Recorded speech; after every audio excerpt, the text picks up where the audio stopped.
Hello everybody and welcome back to another episode of Microsoft Flight Simulator, and in today's video we are checking out the new Bell 407. There's been a lot of controversy about this particular helicopter, and I would say a lot of difficulty in the ability to fly it. People are reporting it's completely unflyable, so today we're going to test it out for ourselves and see what we get.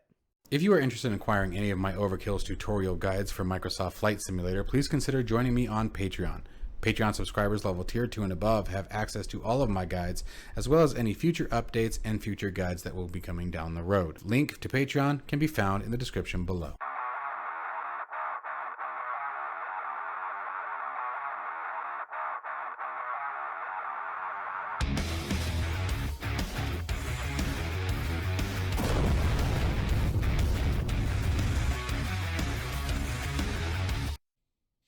Okay, so first off, as you guys know, normally we go through the textures and the exterior and all that good jazz, but however, as this isn't a Sobo product, you guys know what to expect from the textures and overall graphics of the aircraft. So what we're going to do here is we're going to go ahead and jump right into the seat and get things started. Now, because there's again been so much controversy of this aircraft and so much difficulty that's been reported into flying this aircraft, what we're going to do is we're going to do a auto start. We're going to do the auto start with this particular helicopter. That way the sim runs through all the startup process for us in case there's anything that isn't being documented correctly.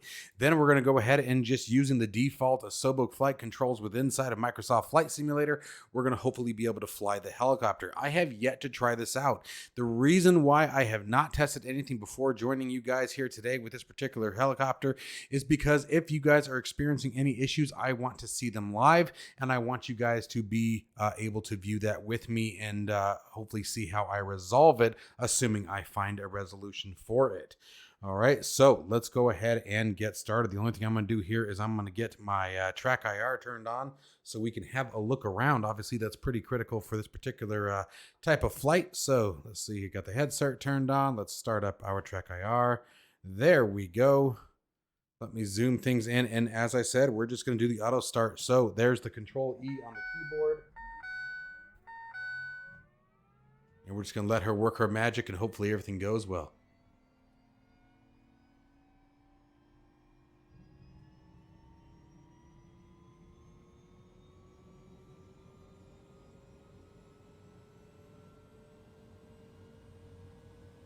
Takes a minute to get going, doesn't she, compared to some of the other helicopters? The sound so far seems phenomenal.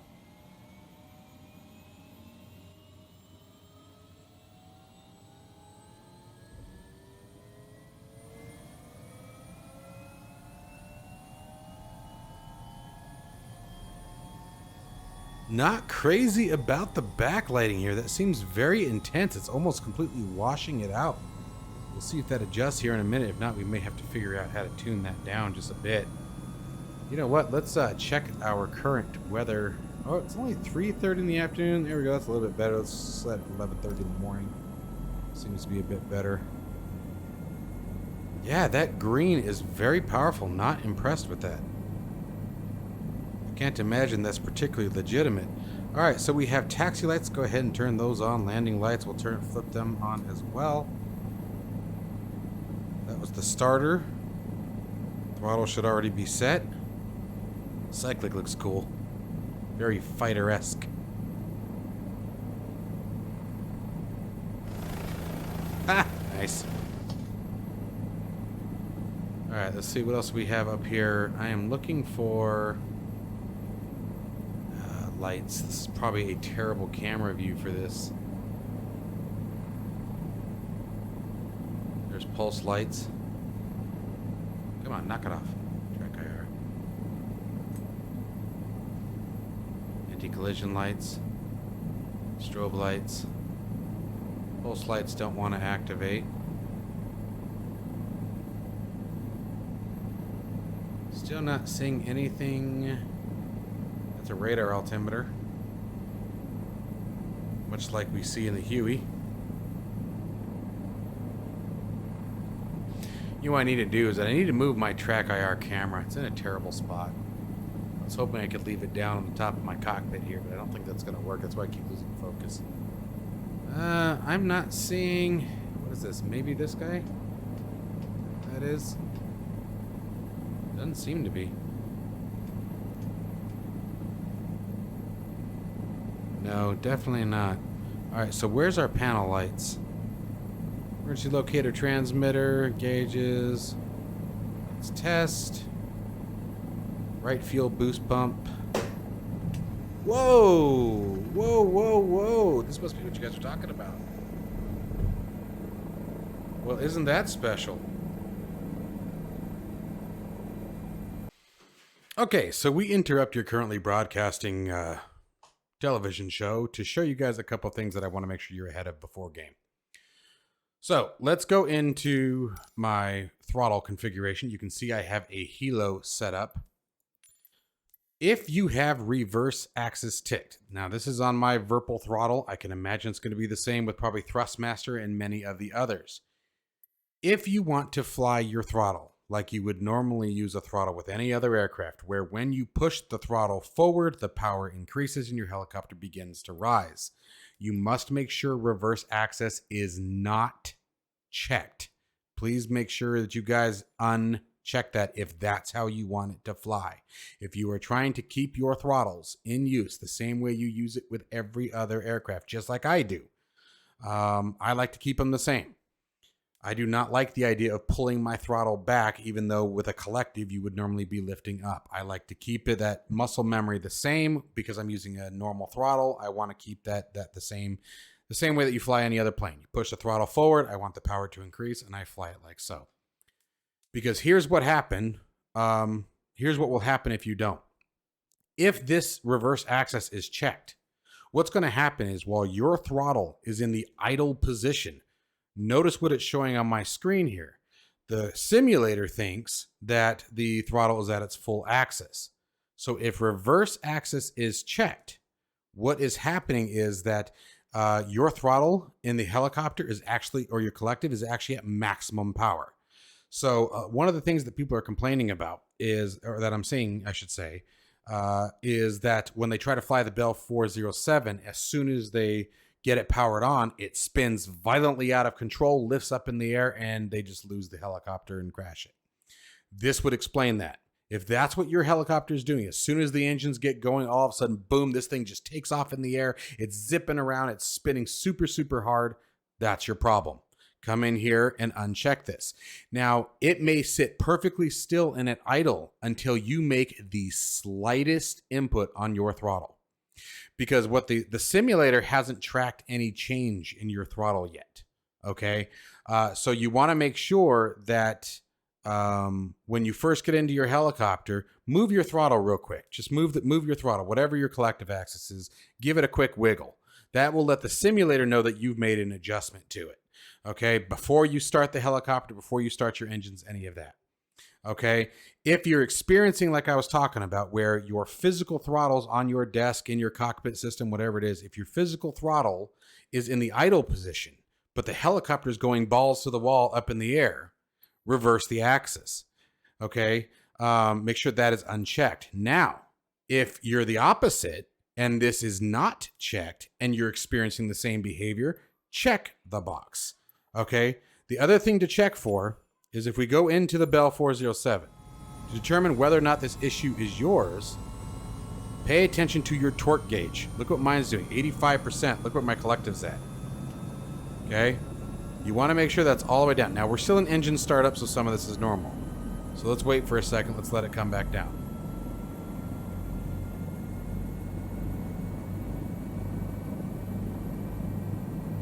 God, that green is terrible.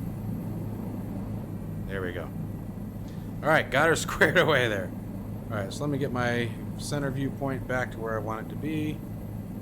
And let me do a Control Alt and 1 to save that. Okay. So now that we have our controls set out, we've determined when we come in here, I'm going to add a little bit of power. You can see the collectives rising. That's what you should see. Notice our torque down here at 24%, okay? If you happen to just see the torque continuing to rise, good, that's a good sign that you're probably gonna lift. All right, but now, if I just add a little bit of power, there's our torque rising, there's the anti-torque,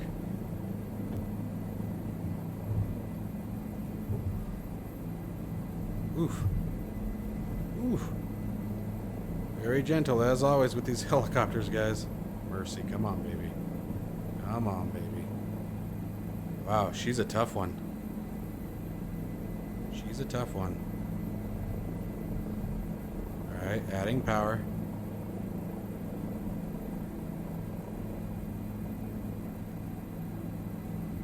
A little close in my view. There we go. Alright. Little left anti-torque to compensate.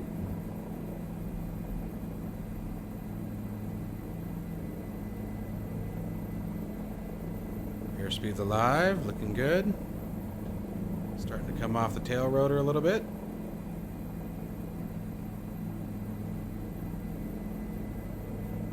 Adding some cyclic trim.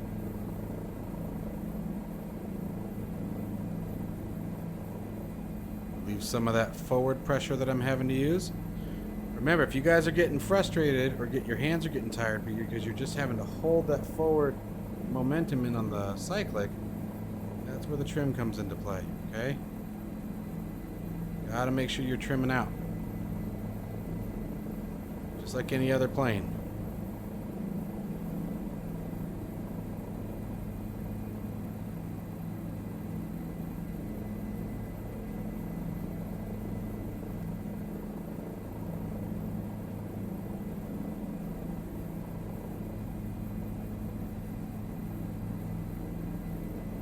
Actually, guys, I gotta say, she flies pretty nice. Damn Trek IR. You're just being a real pain in my rear end lately. I gotta tell you. Try moving this over a little bit. There we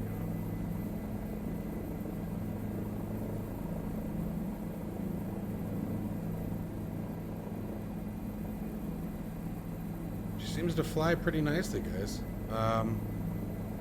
I think the most common thing that I'm seeing is people reporting it just goes bonkers at takeoff. And I really think, guys, you need to check that collective and really watch that engine torque. See what the engine torque is when it tries to take off. That's that top gauge right there next to the airspeed indicator. Okay, right now it's showing about 64%. Right there at the top, green arc. If you're seeing that, just like, for example, here's max torque. Okay, climbing, climbing, climbing. So if you see that cranking out right off the ground, guys, it's going to absolutely cause the behavior you're talking about. You're going to spin. It's going to spin like it's on a top. It's going to fly up vertically very, very aggressively. Any cyclic movements, you can find yourself just spinning way out of control. And again, like, I will say that the flight model we know for a fact is different than that of, for example, the Cabri G2. The Cabri G2, Asobo had access to the real thing. They worked in partnership with Gimbal to create that particular simulation. And by the way, I have confirmed this time that all the assistance options are disabled. Make sure that you guys go in, if you want it to be as realistic as possible, you need to go into your pilot assistance options and make sure they are all set to hard. There are two for cyclic. There's one for cyclic and there's one for tail rotor, I think, assistance. Make sure you guys disable those.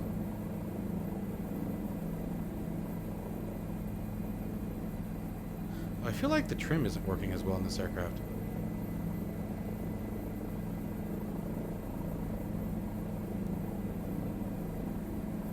I actually feel like it's not working at all. I'm wondering if we're missing something. I'm sure it has it.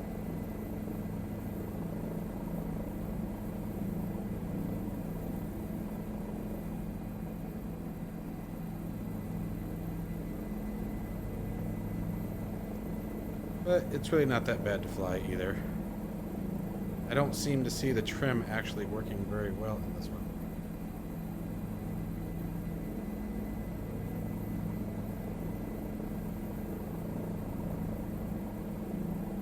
Trim controls don't particularly be... You know what, let me double check one more thing, make sure I'm not talking out my rear with the cyclic as well. I noticed that my throttle wasn't set to helo when we first took off, so yeah, nope, it's not. That's why. Let's do that. And I think the rudder pedals are working just fine, so I'm not worried about that. That would be why. Yep. All right. Now it's working. I wonder what set. I hate that it reset my profile. I wasn't ready for that. Okay. So now we're going to get it under control. So pulling back a little bit. Start to add a little bit of downward trim. I need to reverse these trim switches. I meant to do that the other day. But we are flying beautifully now.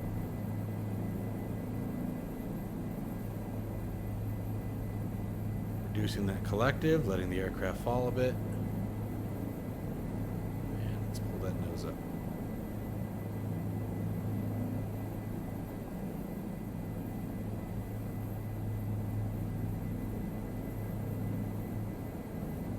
I gotta say, I'm actually yeah,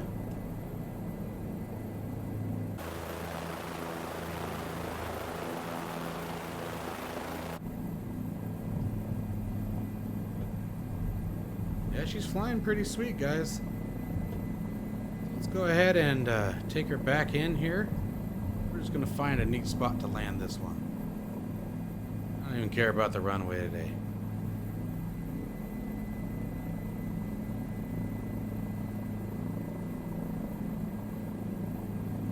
By the way, we're on a little airport north of Seattle. Quite a bit north of Seattle, honestly.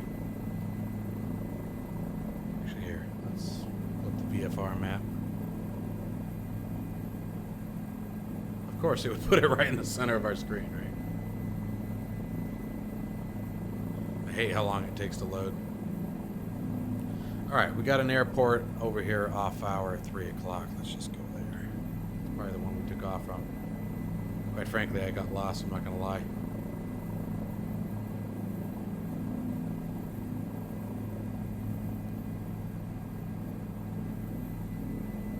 But the Bell 407 does work.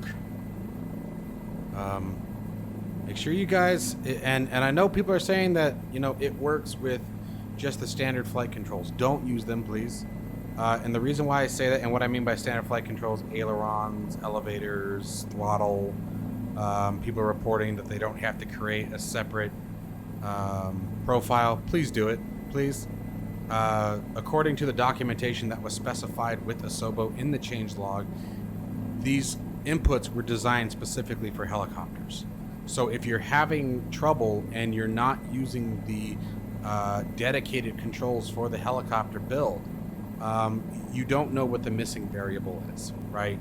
So please take the time, set up new control profiles, designate them something specific to the helicopter, and then go through the testing that we talked about earlier in the video. You got to eliminate all the other variables first before you can, you know, just assume that that everything's working fine or that something's broken. And that's not to shoot at anybody there, guys. I'm trying to help, and this is just, you know, some of the basic steps that I take when doing any kind of troubleshooting, right? Is just making sure that we have everything lined up.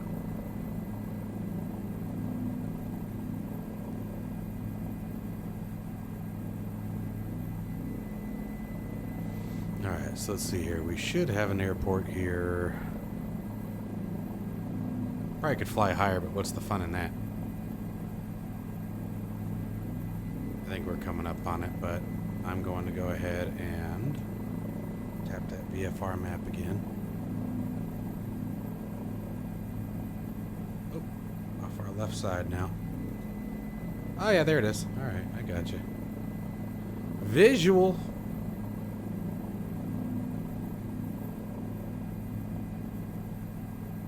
Beautiful area, ain't it? Isn't this gorgeous? Absolutely stunning location. If I do say so myself.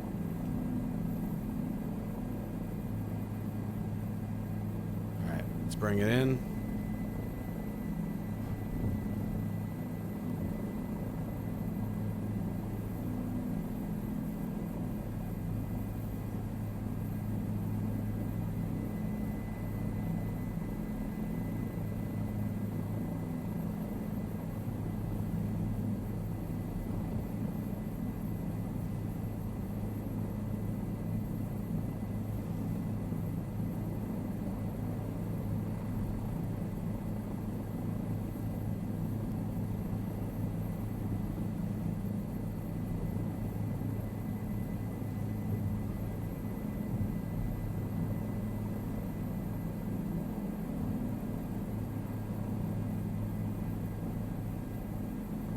creeping, baby.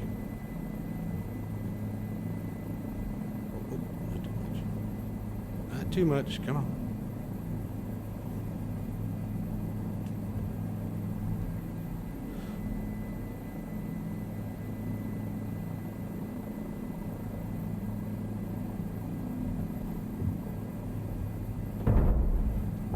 Like dropping a piano. Now, the one thing I do want to make sure, once again, because it turned it on by default last time and it will piss me off if it did it again.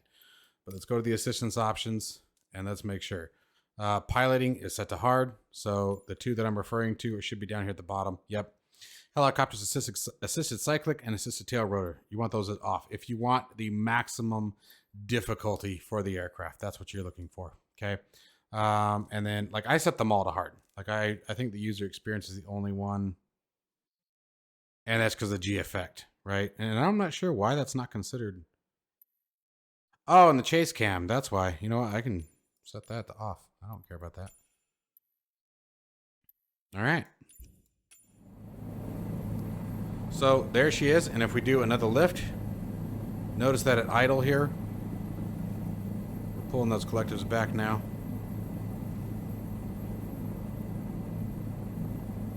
Right about 33%. Oh, hey, that's weird. I don't think it knows where it wants to be. We can actually walk it around. Look at that. That's probably not good for it at all. So if we do another pickup. Oh, let me center the trim. That's what it's yelling at me for.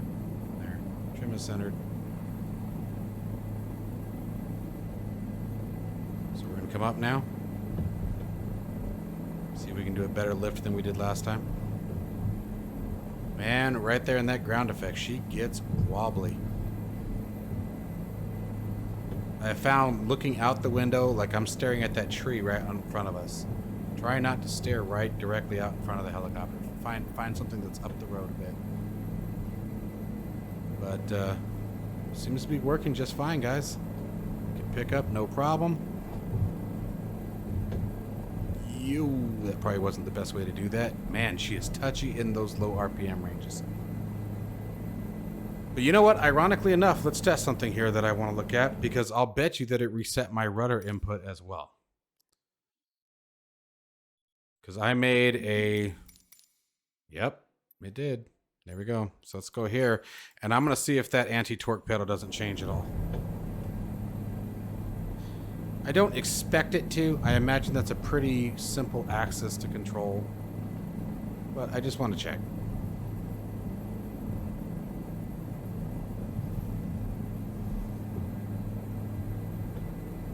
See if there's really any difference in the behavior of it. It doesn't seem to be. It seems definitely very touchy in these low forward speed behaviors. Same token, we can... And guys, as you can see, that stick is barely moving. That's really how little I'm moving it. So make sure you keep that in mind as well. Okay, we don't really use a lot. Okay, very gentle movements. If I go if I really give it a push, it gets violent very quickly and we find ourselves in a bad spot very quickly. So make sure that you keep those movements. Use your fingertips on the cyclic. That's the other thing too. I will say this helicopter is significantly different, significantly more touchy than the Cabri G2. So keep that in mind. Well guys, I really hope that this video has helped you. I hope that it gave you a couple things to look at. And please let me know. Let me know down in the comments below if this was an issue that you guys were facing, and if by chance that reverse axis was the problem. I'm really hoping that's the case. Also keep in mind, as you guys saw with mine, that it changed my, that the Microsoft Flight Simulator loaded the default profile for my controls instead of my helicopter, and I had to change those manually. So keep those in mind. And hopefully that makes things a bit easier for you guys. And let's just set down one more time. Ooh, oof, oof, oof, oof. Look up, look up, look up, look up, look up, look up, look up, look up, look up. Look up. I'm telling you that helps. Look up. Do not look at your target. Once you know that you're in the right profile for it, get your head up. Just like we do when we're landing on an airplane, right? Once we've established the piano keys and our touchdown zone, we look downrange, right? Do the same thing when you're landing a helicopter. It makes a big difference. Anyways, guys, stay safe and healthy, and I'll see you in the next one. Take care, guys.